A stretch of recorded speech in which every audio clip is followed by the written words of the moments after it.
You know, if you're a parent of faith, there's this little fear that kind of sits in the back of your head, right?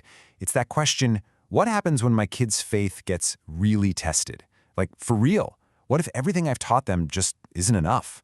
Well, we're going to dive into a story today that takes that exact fear and makes it painfully real. This is what a pastor named Mike told his small group one night.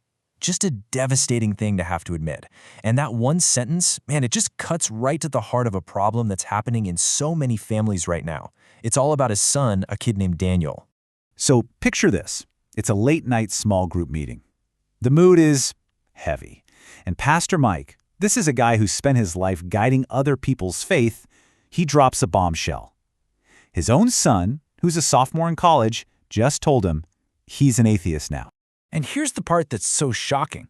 Daniel wasn't some rebellious kid who didn't care. No, he was the perfect Christian son. He was homeschooled, he had whole books of the Bible memorized, he was even at a Christian college.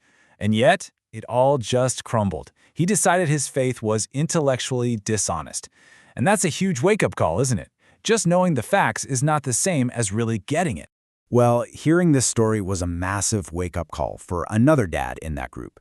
He's driving home that night, his mind just racing, and it hits him. This isn't just Pastor Mike's problem. This could be happening in his own house. Suddenly, that fear wasn't some abstract idea anymore. It felt very, very real. So what does he do? He gets home, he sits down with his 12-year-old son, Caleb, who's working on his Bible club homework, and he decides, okay, I got to test the foundation here. So he asks a really simple, direct question. I mean, it's a question every person of faith should be able to answer, right? And Caleb's answer? Because the Bible says so? You can just hear the question mark at the end, can't you? It's so hesitant, so uncertain.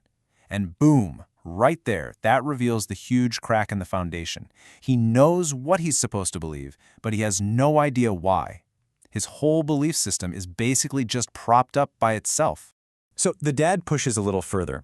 He asks a really core question about theology. Not some trivia, but about the logic of the gospel itself.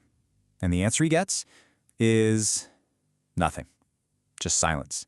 See, Caleb knows the story of the cross, sure, but he can't explain why it had to happen. He doesn't get the why behind it. And this right here, this is the critical flaw. It's a logical fallacy called circular reasoning. It's basically an argument that chases its own tail. You know, it's true because it says it's true. It feels super solid when you're inside it. But the second someone from the outside questions that first step, the whole thing just falls apart. This is the exact same trap that got Daniel. Okay, so look, this isn't just a story about Daniel and Caleb. This is a snapshot of something much, much bigger. We're seeing a pattern where kids who grow up in the church are heading off to college, and they are just completely unprepared for the tough questions that are, let's be honest, definitely coming their way. I mean, you can literally watch Daniel's faith fall apart right on his Instagram. You scroll back a few years, and it's all youth group photos and Bible verses, you know? Blessed. Then bam, freshman year of college hits. Suddenly the feed changes. It's philosophy quotes, references to atheist writers. Then, just 3 weeks into his first semester, you see the post where it all breaks. Turns out I can't answer basic questions. And after that, just silence on the topic. His faith just disappears from his profile. It's such a powerful metaphor, isn't it? A house built on sand. See? A faith that's just built on memory and emotion and tradition, it can look really strong when the sun is shining. But the minute the storm rolls in, the storm of tough questions and real doubt, there's just nothing holding it up. It just gets washed away. So our narrator, the dad, is feeling pretty hopeless at this point, right? He's completely overwhelmed. But then, a totally random encounter in a bookstore changes everything. It's one of those moments that just opens up a completely new way of looking at the problem. So he's standing in the apologetics section, surrounded by all these super dense academic books, and he's just feeling totally lost. And that's when he hears it. A conversation between another dad and his teenage son that just makes him stop dead in his tracks. The dad asks a really tough question, something about Jesus being a copy of older myths. And the son, this is a teenager, mind you, he doesn't even hesitate. He comes back with this incredibly detailed answer, not just nuh-uh, but specific evidence about manuscripts, and he even says, yeah, we covered that in week 19. Whoa! I mean, this is a whole different level of understanding. So where did this kid get all this confidence? Get this, it was from a workbook. Not another storybook, but a workbook that teaches systematic theology for kids. It's a whole year's worth of logical arguments and evidence. The point isn't just to make them memorize stuff, it's to teach them how to think. So, armed with this new workbook, our narrator and his son Caleb start this journey together, and it completely transforms Caleb's faith. It goes from being this fragile thing made of memorized lines to a really solid, thought-out worldview that he can actually defend. And right from lesson 1, it's totally different. It doesn't start with, because the Bible says so. It starts with logic.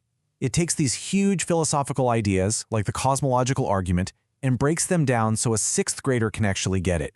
It uses puzzles, real-life examples, and for the first time, Caleb isn't just being handed an answer. He's learning how to figure it out for himself. And this really boils down to the two different ways of believing, right? On one side, you've got the what, the faith built on memory. It uses circular reasoning, it runs from hard questions, and eventually it just crumbles. But on the other side, you have the why, a faith built on understanding. It uses logic, it leans into the tough questions, and here's the crazy part, it actually gets stronger when it's challenged. So let's just quickly remember where Caleb started. His entire foundation was because the Bible says so? I mean, he meant it, but man, it was just hollow. Okay, now fast forward. A few months later, they're at a family dinner, and Caleb starts talking to his agnostic uncle. And he doesn't just say, you should believe. No, he confidently lays out this logical argument comparing the evidence for the Bible to the evidence we have for someone like Julius Caesar. I mean, the change is just incredible. And get this number, 31. After just 31 weeks, that's about 7 months of doing this stuff together, Caleb could explain really complex ideas like the Trinity. He could give historical arguments for the resurrection. He went from total silence to giving confident, logical answers.